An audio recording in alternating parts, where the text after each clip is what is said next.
খলিফার কাজ কি জামা সেলাই করা, খলিফার কাজ কি মুসলমানি দেওয়া, এটা না। খলিফার কাজ হচ্ছে আল্লাহ পাক বলেন ইযে ক্বালা রাব্বুকা লিল মালাইকাতি ইন্নী জাইলুন ফিল আরদি খলিফা। জোরে বলেন আল্লাহু আকবার। আল্লাহ পাক বলেন ও ফেরেশতারা, আমি জমিনের উপরে পৃথিবীর উপরে আমি আল্লাহ রাব্বুল আলামিন প্রতিনিধি তৈরি করব।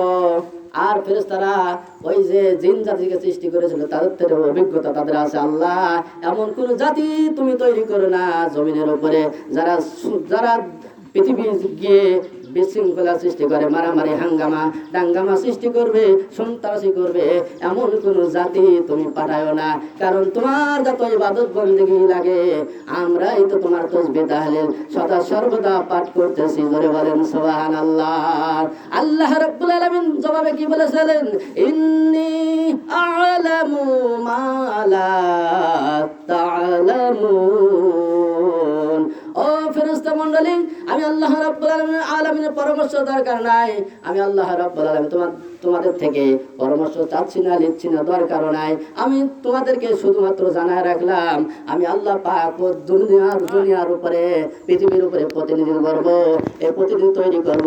এর কাজ হচ্ছে জমিন যার আইন চলবে তার। জোরে বলেন সুবহানাল্লাহ। আলা আলাহুল খালকু ওয়াল আমর, সৃষ্টি যার তার এই বিধান চলবে জমিনে। জোরে বলেন সুবহানাল্লাহ। আর চলে কার? মানুষের তৈরি করা আইন। মানুষ কারো না কারো নিয়ম মেনে চলে, ঠিক কিনা বলেন? কিন্তু একটা গরু কিন্তু মানুষের কিন্তু আইন মেনে চলে না। একটা গরু একটা সৃষ্টিজীব আল্লাহ রাব্বুল আলামিনের বিধান মেনে চলে। জোরে বলেন সুবহানাল্লাহ। আর মানুষ বড় হারাম, এত বড় অকৃতজ্ঞ। আল্লাহ পাক সৃষ্টি করলেন, নিয়ামত দিলেন, আল্লাহ রাব্বুল আলামিন হায়াত দিলেন, আল্লাহ পাক সম্পদ দিলেন, সব কিছু দিলেন, কিন্তু এই মানুষ জাতি এতই খারাপ নিকৃষ্ট, কারণ আল্লাহর হুকুম মানতে চায় না। জোরে বলেন সুবহানাল্লাহ। নাকি মানতে চায়? কি মানে না? মানলে তাহলে নামাজ তারা 5 ওয়াক্ত পড়তো, কিন্তু নামাজ কালাম বাদ দিয়ে একবার রাশি লাগিয়েছে খেলা দেখার। জোরে বলেন সুবহানাল্লাহ। ও রাত 2টাই কি 3টাই কি ও খেলায় আছে, ঠিক না? ও খেলায় জান্নাত নিয়ে যাবি নাকি? খেলায় ওকে মুক্তি দিয়ে দিবি।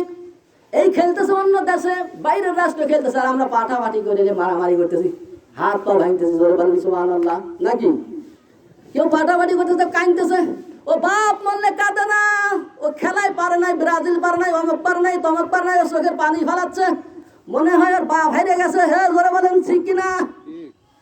কিন্তু বাপ মরলে ওর চোখ দিয়ে পানি বাড়াবি না। মানুষ হাওলাত করবি কাদার লেগে, তাও কাঁদবি না, চোখ দিয়ে পানি বাড়াবি না। এমনও আল্লাহ আছে, ঠিক কিনা বলেন? আমরা কিছুদিন আগে পূর্বে শুনেছি, ঢাকাতে একটা ঘটনা ঘটেছে। ঢাকাতে একটা ঘটনা ঘটছিল, 4টা ছেলে বড় বড় পোস্টে আছে, বড় বড় মানে বড় বড় পর্যায়ে আছে। কেউ আপনার এরকম সচিব, কেউ আপনার প্রবাসী, এরকম ভাবে 4জন ছেলে মাও বাসার মধ্যে মরে আছে, তার কোনো খোঁজ খবর নাই ছেলে সন্তান। জোরে বলেন সুবহানাল্লাহ। এরকম হলো জানোয়ার আছে না নাই? কথা বলেন। আল্লাহ রাব্বুল আলামিন সূরাতুল বানি ইসরাঈলের মধ্যে বলেন আকাদা রাব্বুকা আল্লা তা'বুদু ইল্লা ইয়্যাহু ওয়া বিল ওয়ালিদাইনি ইহসানা। রব্বুল আলামিন বলে আমার ইবাদত বন্দেগী করার পর ও দুনিয়ার সন্তানেরা, দুনিয়ার ছেলেরা, তোমার পিতা মাতার উপর ইহসান করো, দেখাশোনা করো, সেবা করো, ভক্তি করো, তাদেরকে খেতে দাও, পড়তে দাও, খোঁজ খবর নাও। জোরে বলেন সুবহানাল্লাহ। আমরা পিতা মাতার খোঁজ খবর নেই না, তার কারণ কি? বউর জন্য নিতে পারি না। এই জোরে বলেন ঠিক কিনা? বউ হচ্ছে সংসারে বড় ম্যাজিস্টার, ঠিক না? ম্যাজিস্টার। এই জন্য বউর জন্য অনেক ছেলে সন্তানেরা মা বাবা কোন অবস্থায় থাকে, কিভাবে থাকে, কিভাবে জীবনযাপন করে, কিভাবে চলাফেরা করে, কিভাবে তারা জীবনযাপন করে, আমরা খোঁজ নিতে পারি না। সুতরাং বউ মারা গেলে বউ পাওয়া যায়, ঠিক কিনা বলেন? আর বাপ মা মারা গেলে কি পাওয়া যাবে? 3টা জিনিস মানুষের জীবনে একবার আসে।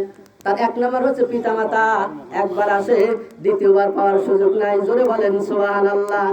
2 নম্বর যৌবন মানুষের একবার আসে, নাকি বারে বারে আসে? নাকি আমি মরবো না? কথা বলেন।